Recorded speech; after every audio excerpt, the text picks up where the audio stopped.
India का medical system पूरी तरह से करप्ट हो चुका है। अब मैं ऐसा क्यों कह रहा हूँ, इसके पीछे का रीजन है इंडिया के अंदर 55% heart surgeries, 48% uterus surgeries, 47% cancer surgeries and 48% knee replacement surgeries and 45% C section surgeries. इन सभी सर्जरीज की पेशेंट को कोई नीड नहीं थी, पर पेशेंट को बेवकूफ बना करके डॉक्टर्स ने सारी सर्जरीज करी हैं ताकि उनका पैसा बन सके। तो चलिए थोड़ा डिटेल में देखते हैं इन सभी स्कैम्स के बारे में, कैसे ये स्कैम्स हॉस्पिटल के अंदर हो रहे हैं एंड कैसे आप इन स्कैम से बच सकते हैं। मान लीजिए आपको पेट में थोड़ा सा दर्द हो रहा है, तो आपने सोचा पास के ही प्राइवेट हॉस्पिटल में दिखा देता हूँ। तो जब आप डॉक्टर के पास जाते हैं तो डॉक्टर आपको कुछ टेस्ट करता है एंड आपको बताता है आपको कुछ सीवियर प्रॉब्लम्स हैं, इसलिए आपको 2 दिन के लिए एडमिट होना पड़ेगा, पर 2 दिन बाद आप बिल्कुल ठीक हो जाएंगे। तो आप भी कन्विंस हो जाते हैं कि हाँ, हो सकता है डॉक्टर सच बोल रहा है, कि हो सकता है कुछ प्रॉब्लम हो और मैं यहाँ पे एडमिट हो जाता हूँ। और यहीं पर आपके साथ फ्रॉड हो जाता है, क्योंकि डॉक्टर को पता है आपको कोई प्रॉब्लम नहीं है, बस आपको सिंपल पेट दर्द हो रहा है, जिसकी वो सिंपली 1-2 दवा दे देता है आपको एंड आप ठीक हो जाते हैं। पर उस चीज से डॉक्टर कैसे पैसे कमाएगा? डॉक्टर पैसे तब कमाएगा जब आप एडमिट होंगे, क्योंकि उसको कमीशन मिलता है। और इसी तरह डॉक्टर सिर्फ अपने फायदे के लिए, अपने हॉस्पिटल के फायदे के लिए पेशेंट्स को विदाउट एनी रीजन एडमिट कर लेते हैं, जस्ट फॉर द मनी, ताकि उनसे बेड चार्ज का पैसा लिया जा सके। और उनको एडमिट करने के बाद काफ़ी सारी ऐसी दवाइयाँ दी जाती हैं जिनकी कोई नीड नहीं होती है, क्योंकि अगर आपको एडमिट कर लिया गया है तो आपको कुछ ना कुछ दवाइयाँ तो देंगे वो, क्योंकि अगर नहीं देंगे तो आपको लगेगा विदाउट एनी रीजन एडमिट कर रखा है, इसलिए कुछ ना कुछ तुमको करना पड़ेगा। तो सिर्फ दिखाने के लिए, कुछ ना कुछ करने के लिए वो आपको कुछ ऐसी अननेसेसरी दवाइयाँ देते हैं जिनका कोई यूज़ नहीं होता है, वो जस्ट आपके शरीर को नुकसान पहुंचा रही होती हैं। और ऐसे हजारों केस आते हैं देश के अंदर हर साल। उसके बाद दूसरे तरह का स्कैम होता है लैब टेस्ट स्कैम।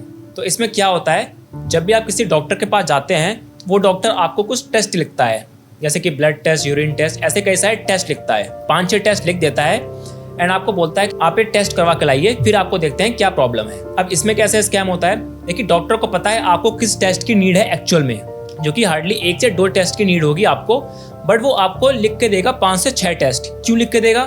रीजन ये है कि जितने ज़्यादा टेस्ट वो करवाएगा उतना ज़्यादा उसको कमीशन मिलेगा, क्योंकि जिस लैब में वो आपको भेज रहा है उसमें उसका कमीशन फिक्स है कि हर टेस्ट का जो प्राइस होगा उसका 50% उसको मिलेगा।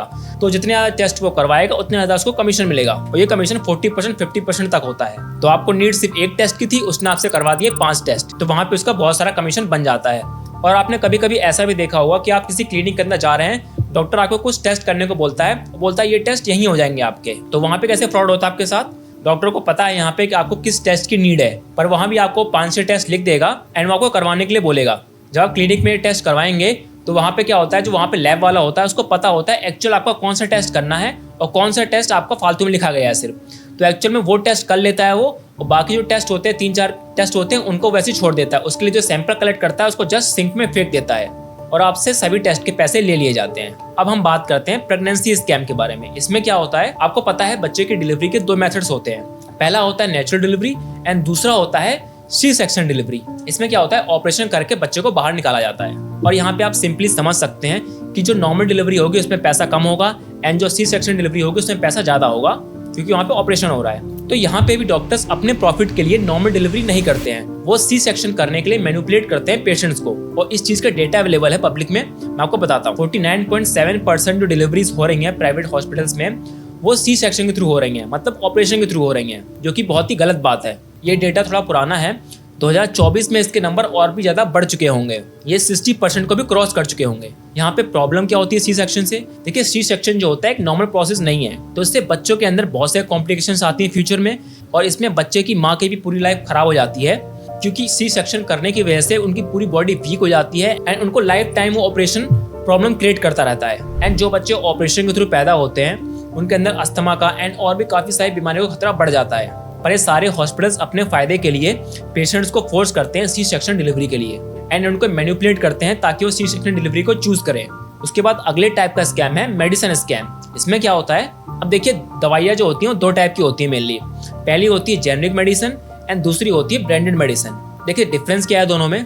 जो ब्रांडेड मेडिसिन होती है वो बनाई जाती है बहुत ज़्यादा रिसर्च के बाद। जैसे कि कोई बीमारी आई तो एक कंपनी उस पर रिसर्च करती है, 10-15 साल की रिसर्च करेगी या फिर थोड़ा कम टाइम लगेगा उस रिसर्च करने में एंड उसको करोड़ों रुपए खर्च करने पड़ेंगे उस रिसर्च में। तो रिसर्च होने के बाद जब वो दवाई बन जाएगी तो उस कंपनी को उसको 20 साल का पेटेंट मिल जाएगा कि वो दवा उसके अलावा कोई नहीं बेच सकता है। तो उस पीरियड में, उस 20 साल की पीरियड में वो कंपनी उस दवा को बना के बेचती है एंड अपना जो भी प्रॉफिट है वो कमाती है। उसके बाद फिर उस दवा को कोई भी कंपनी बना सकती है। जब वो दवा पब्लिकली कोई भी कंपनी बना सकती है तो उस दवा को कहा जाता है जेनरिक मेडिसिन।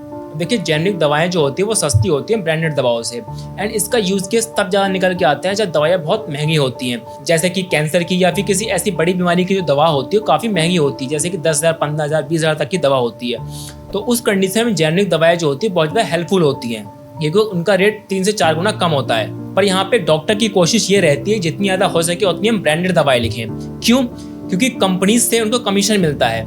अगर वो किसी हॉस्पिटल के अंदर बैठे हैं तो हॉस्पिटल वाले को कंपनी से कमीशन मिल रहा है, अगर वो किसी क्लिनिक के अंदर बैठे हैं तो उनको कंपनी डायरेक्टली कमीशन मिल रहा है। ये कमीशन ये तो पैसे की फॉर्म में होता है, या फिर उनको कोई ट्रिप मिल जाती है, या फिर उनको कोई गैजेट मिल जाता है, जैसे कि AC, TV, fridge kind of things. देखिए हॉस्पिटल्स क्या करते हैं, क्योंकि उनके पास बहुत ज़्यादा सेल होती है, उनके पास हजारों मरीज आते हैं, तो उनके पास दवाओं की बहुत ज़्यादा खपत होती है। तो वो लोग क्या करते हैं, कंपनी से डायरेक्टली बात कर लेते हैं कि इस दवा की बहुत सारी नीड होती है हमारे यहाँ पे, तो आप इसको हमको दे दीजिए।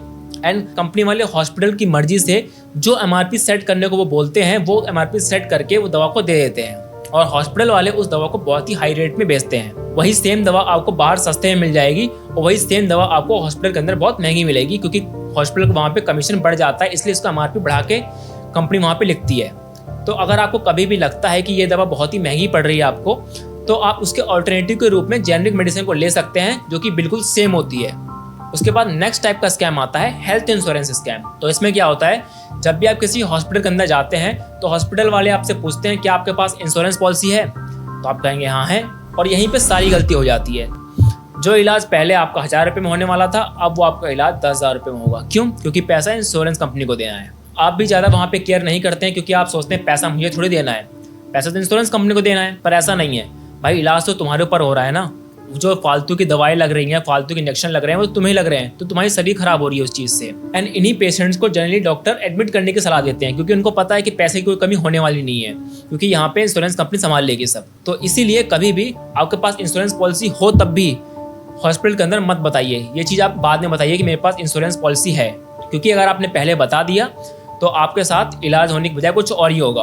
उसके बाद नेक्स्ट टाइप का स्कैम है अननेसेसरी सर्जरी स्कैम। इसमें क्या हो रहा है, पेशेंट को नीड नहीं होती है सर्जरी की, तब भी डॉक्टर सजेस्ट करता है कि आप इस चीज़ की सर्जरी करवा लीजिए, आपका ठीक हो जाएगा फटाफट।